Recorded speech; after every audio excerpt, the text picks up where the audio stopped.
huwezi kuja bichi tu bila sababu ya msingi. Ukija bichi una sababu ya msingi. Nataka ni share idea hii na washikaji ambao tutapiga nao story kujua namna gani ambavyo unaweza kushare na mimi.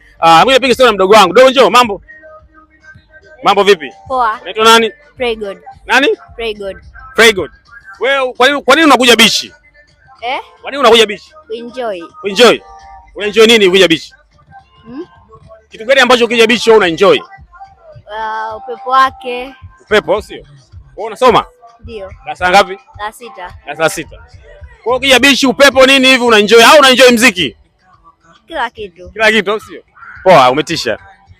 Yo, Baba T once again kupitia Top Media, idea tofauti za watu ambao wanapangana bichi zinatofautiana. Kuna wengine wanakuja kusikia muziki, kuna wengine wanakuja kupiga story, kuna wengine wanakuja kuangalia watoto nini, kwa sababu ukiangalia watoto kama wote ni unajua wengine wanakuja kupoteza mawazo, stress na vitu kama hivyo. So tuna share idea na washikaji ambao wako bichi au watu ambao wako bichi au Unio ambao wanatoa sababu zao za msingi kwa nini wako bichi. Kila mtu ana sababu yake ya msingi. Wewe ongea na brother hapa. Brother samani bana, tupige story kidogo. Mambo vipi?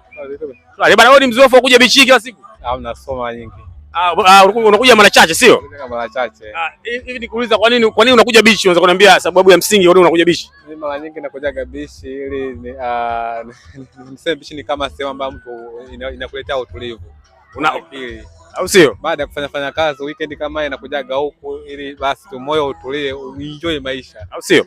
Kuna baadhi ya watu wanasema washikaji nyinyi mnakujaga bichi kutafuta watoto nini? Hivi vipi? Hamna, so unajua kuna baadhi ya vijana wengi hiyo ndio tena pengine labda niseme labda ni washauri ili bichi sio sehemu ya kufanya mambo ambayo yanaweza karibu ujana wako.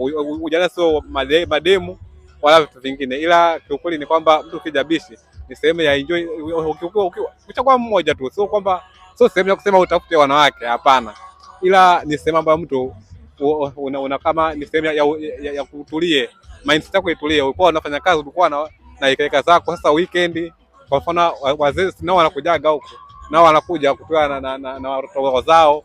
Unajua shule sasa zimefunga, watu wanakuja huko wanatoa watoto wao ili angalau wawe kama wanapumzisha brain. Okay, kwa hiyo ukija unakuja kutuliza mawazo au sio? Ndio. Choko nini unakuja kuweka sawa huko bichi?